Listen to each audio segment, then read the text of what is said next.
You're in the Yoga Nook with Robbie.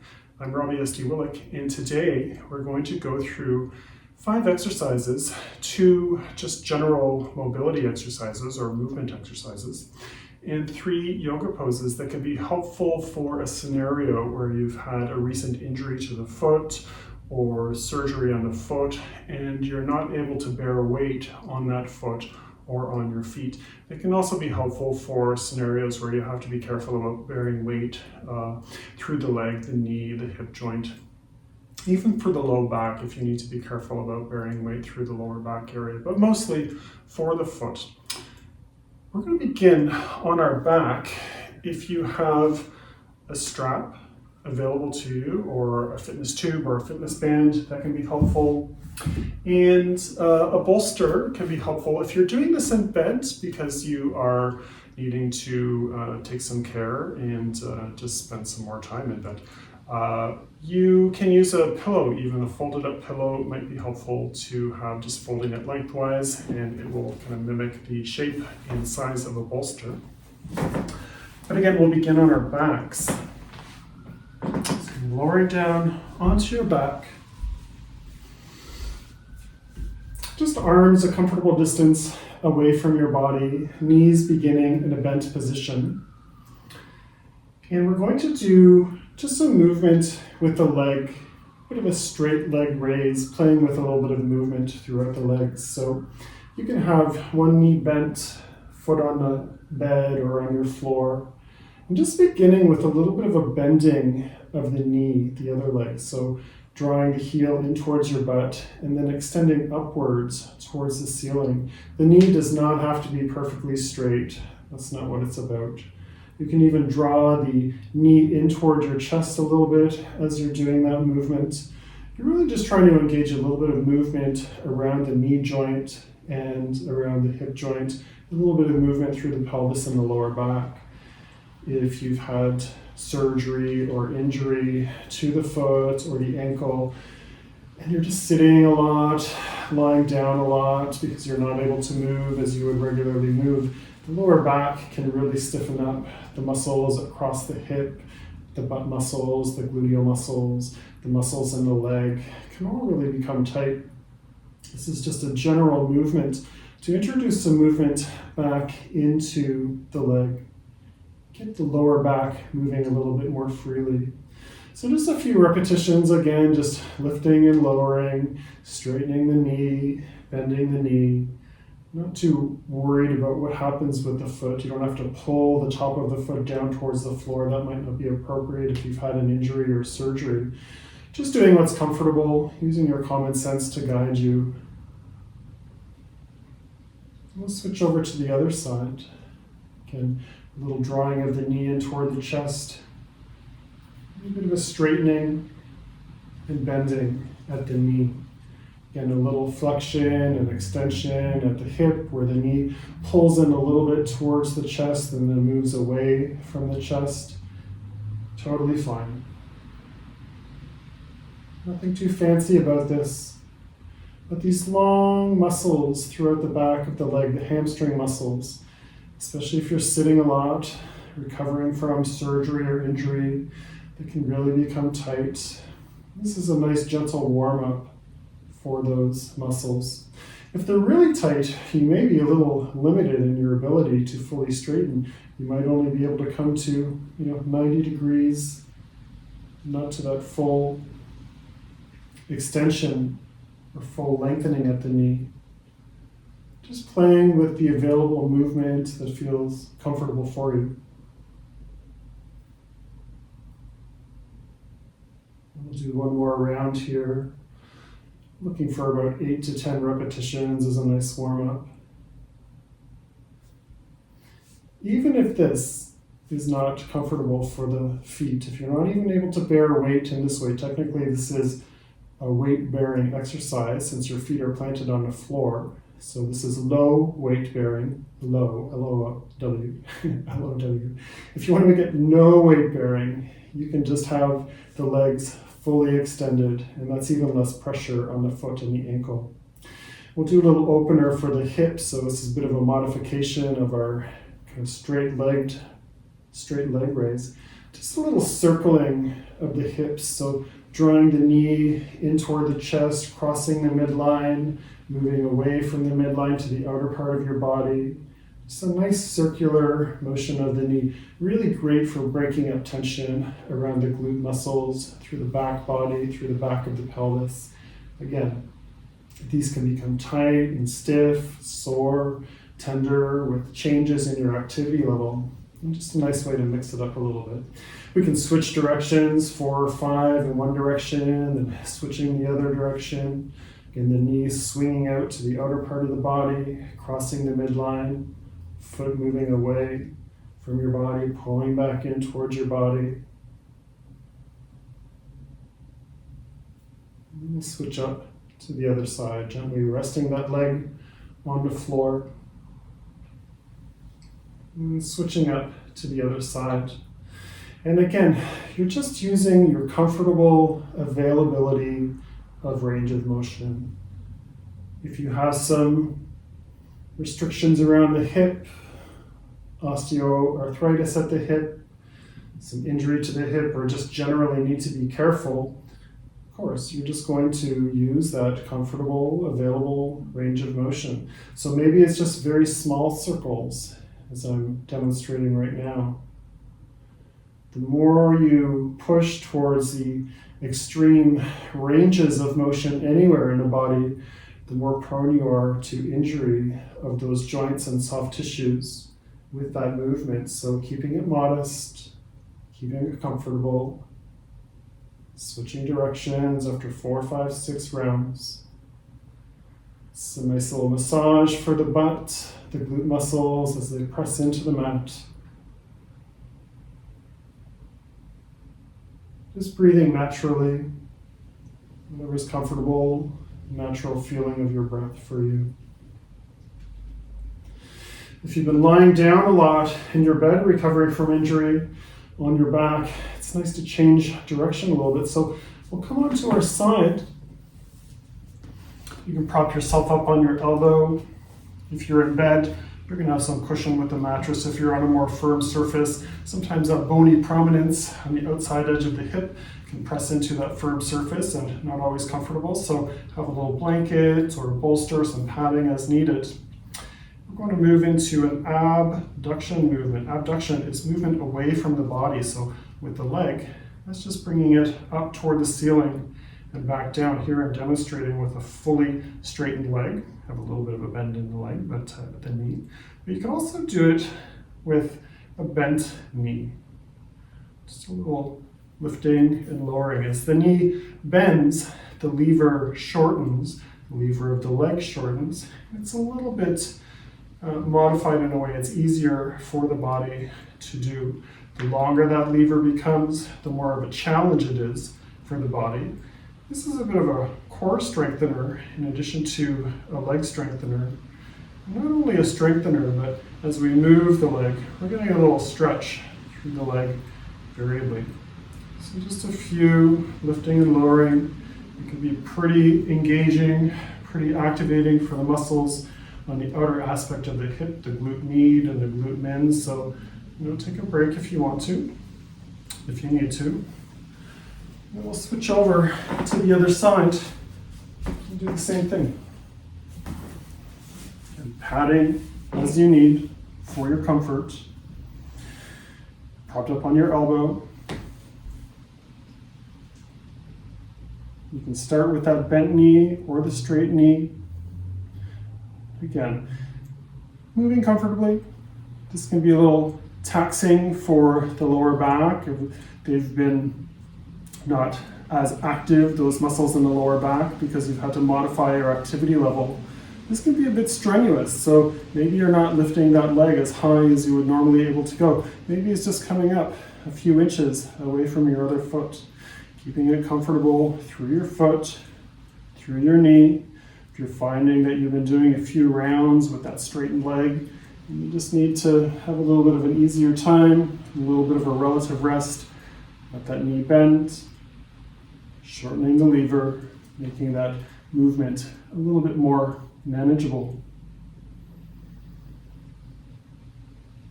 So you can really play with the number of repetitions you do there. Doing more if you wish, or less if you wish. If you've been on your back for quite a bit of time, or even sitting, a lot of chairs are poorly designed and encourage a bit of a rounded, slumped posture. The Cobra pose, Bhujangasana, is a nice mix-up for that. We're bringing our back into the reverse of that slump position. So you may wish to have at the edge of your bed or the edge of your mat a bolster or that folded up pillow or a throw cushion from the couch, just so it rests underneath your ankles. It's going to alleviate some strain or stress at the ankle. And here we're positioned so our elbows are pretty much stacked directly underneath our shoulders. In this position, that might even be too intense for some people. The lower back does have the ability to go into a back bend. That's one of its normal parameters of movement. But if you're finding that's too intense, you can reduce that slightly or add some support by having a block or a textbook if you don't have a yoga block handy to you, a bolster or a throw cushion placed on top of your block, and just resting your chest, your breastbone on that bolster. And that gives you a little bit of support so you're not having to engage those lower back muscles to keep you lifted, to keep that chest lifted away from your mat. With this support, that kind of eases the strain on those muscles, and you can control the height of the chest in its lift away from the mat by reducing the height of the block, maybe choosing a book that's less thick. Here I have my block on the lowest position. If you have in a higher position and you're finding that your low back is feeling strained or compressed, you can just reduce the height of that block or take a book out from your stack of books or pick a textbook that's less thick. But even just being in this position, you're creating a little bit of a lengthening through the abdominal muscles that can become tightened with a lot of sitting. You're creating a bit of toning or activation of back body through the lower back muscles, the long muscles that connect the tailbone, really all the way up to the base of the skull. If you're finding that the weight bearing on the shoulders is too intense for you and you're not using the bolster and the block as an option, get that block and bolster and place it under your chest for a little bit of support. You can also change the position of your arms. You don't have to have it that narrow position. You can take it to a wider stance. We really want to think about keeping some length through the spine, not just a lot of crunching or compression in that lower back. The crown of the head has a lengthened position away from the tailbone, and you can use the palms to really anchor into the floor or to the mat and pull the elbows, and thinking about pulling the hands in towards your torso to really accentuate that lengthening through the spine. As you're breathing as well, feeling a sense of lightness through the spine.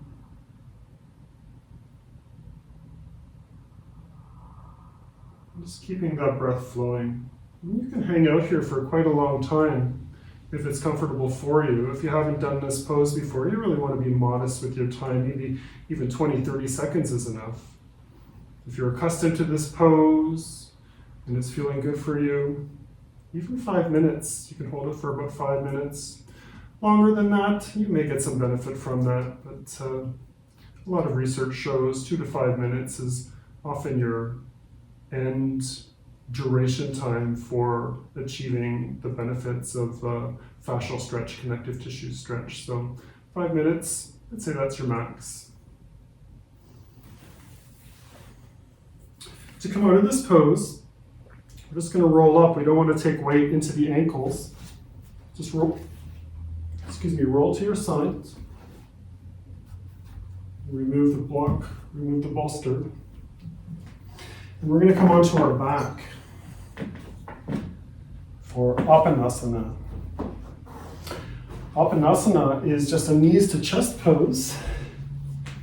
If you want to be careful about weight bearing, you can just lift up your back, roll up a little bit, and put that bolster so it comes underneath the sacrum, the bone at the base of the spine. You can do a little rolling back and forth. You don't want to have it underneath the arch of the low back. That can doesn't really serve our purposes in this pose, but you can either just have your knees drawn into your chest here. Having this position creates some lengthening of the muscles through back body, through the lower back. You can hold on at the backs of the thighs and let the calves come to rest over the backs of the hands or the forearms. For a slightly more intense version of this pose, you can wrap your arms around the shins and draw those knees a little closer in towards the chest. If this feels pinchy or compressive around the hip, the front of the hip, that may be a little too intense for you, so you can modify by coming into a different version of the pose. Again, hands between the backs of the thighs and the backs of the legs, or even supporting with your hands at the outer front part of the thighs. This is a mild inversion, upside down pose. Any inverted poses, you do want to take care and just monitor the sensation of pressure in the head and the eyes. If you have concerns like high unmanaged blood pressure or glaucoma, you do want to be careful about these inverted poses and not having too much pressure come to the head or to the eyes. This forward fold is a nice opportunity to quiet down, really tune into your breath. Have that feeling of a complete breath, a full breath, feeling the belly pressing into the upper part of the thighs, feeling expansion of the lower part of the rib cage.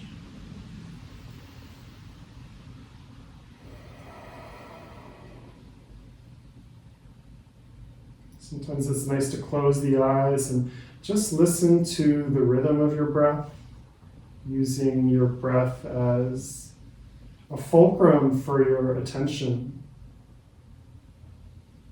taking your mind away from pondering the past or fretting about the future, just tuning into your breath, the sensations of your body as you're breathing, the sounds of your breath, the temperature of the air coming in through your breath and leaving your body through your breath. Attending to some element of the breath is always available to us to really bring us into the present moment.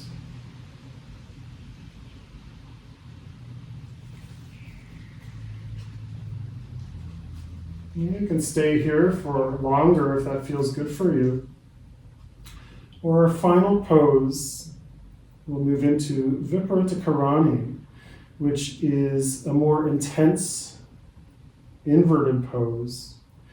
You can be in the same position with a little elevation of your pelvis underneath your bolster. And just lifting the legs into the air. Again, the knees don't have to be perfectly straight.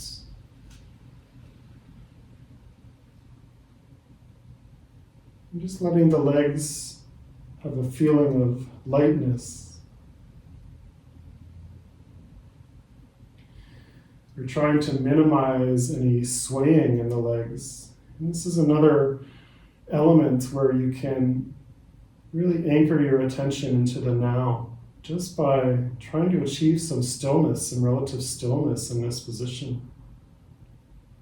And Viparita Karani is upside down pose, an inverted pose. Viparita from Sanskrit is reversed or inverted, and Karani rather, denoting action or doing or making. So we're making an upside down and inverted position with Viparita Karani. And part of one nice benefit of this pose is, although blood is always flowing into the legs in this upside down position, you're getting a little relative draining, a little turnover of the blood in the lower extremities. With this inverted position, the veins, which don't pump quite in the same way that the arteries do, the veins can drain a little bit more easily because of gravity functioning to draw the blood down. And when you come out of this pose, you have a little relative surge of blood flow to the distal lower extremities, the end of the legs, so around the foot and the ankle. It just offers a nice little nourishment of injured tissues or tissues that need a little boost from surgical repair. Of course, you should always check with your doctor about any exercise program that you're introducing, even though this is a very gentle practice. If you have concerns or questions, you should check in with your physician or a trusted health professional. I can start to feel a little tingling and numbness in my toes as I maintain this position. You can vary your position too. Some people like to do a nice open leg stretch, bit of a V spread with the legs just opening them up, feeling a nice stretch through the inner thighs. It's not essential. You can always bend the knees, come back into Apanasana, the knees into the chest pose.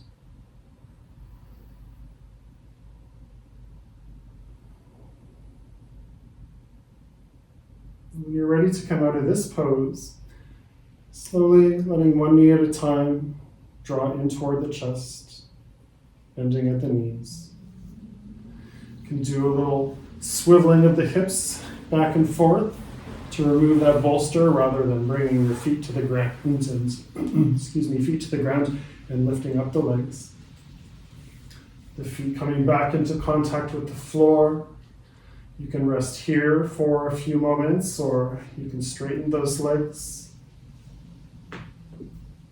Coming into Shavasana, the restful pose.